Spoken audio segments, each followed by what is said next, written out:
Welcome back to our maths class. हम कर रहे थे चैप्टर 6 ट्राइंगल्स। हमने की थी एक्सरसाइज 6.2। आज हम स्टार्ट करेंगे थ्योरम 6.3 के साथ। ये थ्योरम कहती है if in two triangles corresponding angles are equal then their corresponding sides are in the same ratio and hence the two triangles are similar. ये थ्योरम हमसे कह रही है कि अगर किसी ट्राइंगल के करेस्पॉन्डिंग एंगल्स इक्वल हो, दो ट्राइंगल में अगर करेस्पॉन्डिंग एंगल्स इक्वल होंगे तो उनकी साइड्स का रेशियो भी इक्वल होगा और वो ट्राइंगल सिमिलर होंगे। तो अब हम देखेंगे कैसे। हमने दो ट्राइंगल ले लिए, ट्राइंगल एबीसी और ट्राइंगल डीईएफ, और यहाँ हमें गिवन है angle A is equal to angle D, angle B is equal to angle E and angle C is equal to angle F. हमें प्रूव करना है triangle ABC is similar to triangle DEF, और ये तभी हो सकता है जब एंगल्स इक्वल हों और साइड्स का रेशियो बराबर हो। तो एंगल्स इक्वल है, हमें क्या करना है, साइड्स का रेशियो इक्वल करना है। तो हम एक कंस्ट्रक्शन करेंगे इनमें।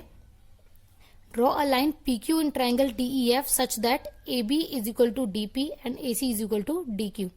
ट्राइंगल डीईएफ में हम एक लाइन ऐसी बनाएंगे जहां पे ये लाइन हमने बनाई है डी पी ए बी के इक्वल हो और डी क्यू ए सी के इक्वल हो। तो हमने ये लाइन कंस्ट्रक्ट कर ली। इसके बाद हम देखेंगे, हम लेंगे triangle A B C and triangle D P Q. अब देखो, एंगल बी यहाँ एंगल पी के इक्वल हो गया और एंगल बी यहाँ एंगल ई के इक्वल हमें ऑलरेडी दे रखा था। तो ये पी और ई ये दोनों भी तो इक्वल हो गए। इसी तरह से सी एफ के इक्वल है और सी क्यू के भी इक्वल है, तो क्यू और एफ भी आपस में इक्वल हो गए। तो हम ये कह सकते हैं angle P is equal to angle E, hence P Q is parallel to E F. Thales theorem से, थेल्स थ्योरम में हमने पढ़ा था जब ये एंगल इसके इक्वल हो और ये एंगल इसके इक्वल हो तो ये दोनों लाइन पैरेलल। अब हम देखेंगे एंगल बी जो है वो एंगल ई के इक्वल है और एंगल बी यहाँ एंगल पी के भी इक्वल हो गया। तो हम ये भी कह सकते हैं कि angle P is equal to angle E. इसी तरह से हो जाएगा angle Q is equal to angle F. जब ये दोनों एंगल इन दोनों एंगल्स के इक्वल हैं तो ये दोनों लाइन्स भी तो पैरेलल होंगी। यही हमने थेल्स थ्योरम में पढ़ा था। तो अब हम कह सकते हैं angle P is equal to angle E, hence P Q is parallel to E F, Thales theorem के अकॉर्डिंग।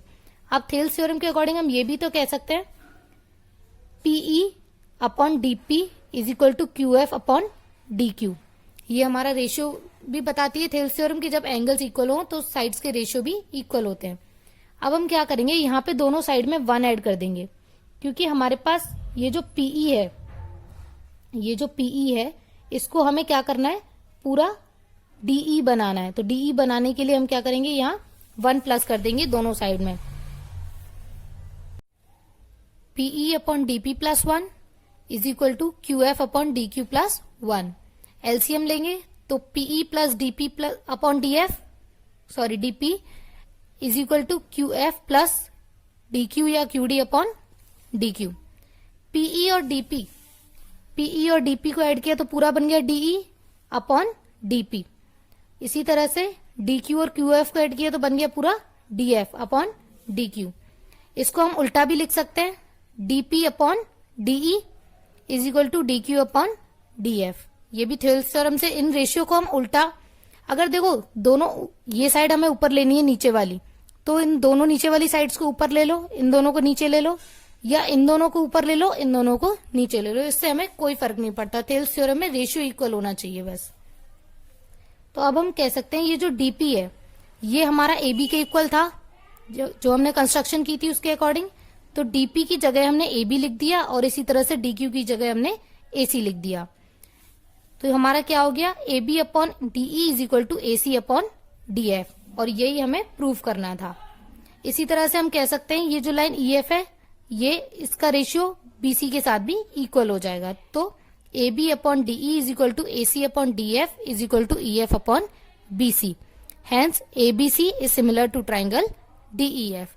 और इस क्राइटेरिया को हम कहते हैं ए ट्रिपल ए। आगे बढ़ेंगे theorem 6.4। If in two triangle sides of one triangle are proportional to the sides of other triangle then their corresponding angles are equal and hence the two triangles are similar. यहाँ हमें दे रखा है कि अगर कि दो ट्राइंगल्स की corresponding sides का रेशियो इक्वल होगा तो उनके जो करेस्पॉन्डिंग एंगल्स होंगे वो भी इक्वल होंगे और ट्राइंगल्स हमारे सिमिलर हो जाएंगे। ये जो थ्योरम है हमारी थ्योरम 6.3 की अपोजिट होती है। वहां हमें एंगल्स इक्वल दे रखे थे, साइड्स का रेशियो इक्वल करके ट्राइंगल को सिमिलर बनाना था। यहाँ हमें साइड्स का रेशियो इक्वल दे रखा है, करस्पॉन्डिंग एंगल्स इक्वल करके हमें ट्राइंगल्स को सिमिलर करना है। तो हम देखेंगे यहाँ भी हमने दो ट्राइंगल्स ले लिए, ट्राइंगल ABC और ट्राइंगल DEF। तो हमें गिवन है AB upon DE is equal to AC upon DF is equal to BC upon EF। तीनों साइड्स का रेशियो इक्वल है। प्रूफ करना है triangle ABC similar to triangle DEF, और तभी होगा जब साइड्स के एंगल्स इक्वल होंगे, करस्पॉन्डिंग एंगल्स इक्वल होंगे। तो हमने यहाँ भी कंस्ट्रक्शन कर ली लाइन PQ जैसे पहले की थी, DP is equal to AB and DQ is equal to AC।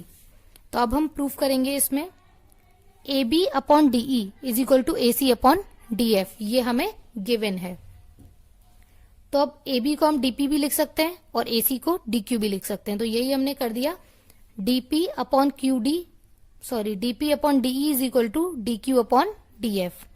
अब यहां से हम देखेंगे कि हमें अभी लाइन आ रही है DP और DE, लेकिन हमें जो लाइन लेनी है वो हमें लेनी है DP और PE, ये अलग अलग लेनी है, तभी तो हम एंगल्स को इक्वल कर पाएंगे।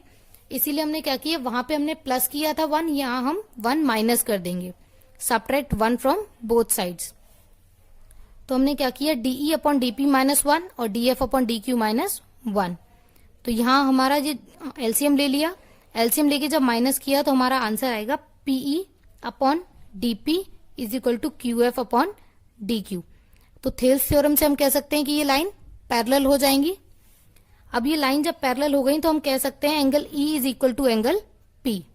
क्यों? क्योंकि ये करस्पॉन्डिंग एंगल्स हो गए। इसी तरह से FB जो होगा वो हमारे Q के इक्वल हो जाएगा, और हमारा एंगल P जो है वो एंगल B के इक्वल है, क्योंकि हमने कंस्ट्रक्शन की थी ऐसी, हमारे ट्राइंगल ABC और DPQ कॉन्ग्रुएंट थे। इसी तरह से angle Q is equal to angle C है। जब P E के इक्वल है और P B के भी इक्वल है तो हम कह सकते हैं angle B is equal to angle E, और इसी तरह से angle C is equal to angle F। तो इसी तरह से हम similarly angle A is equal to angle D।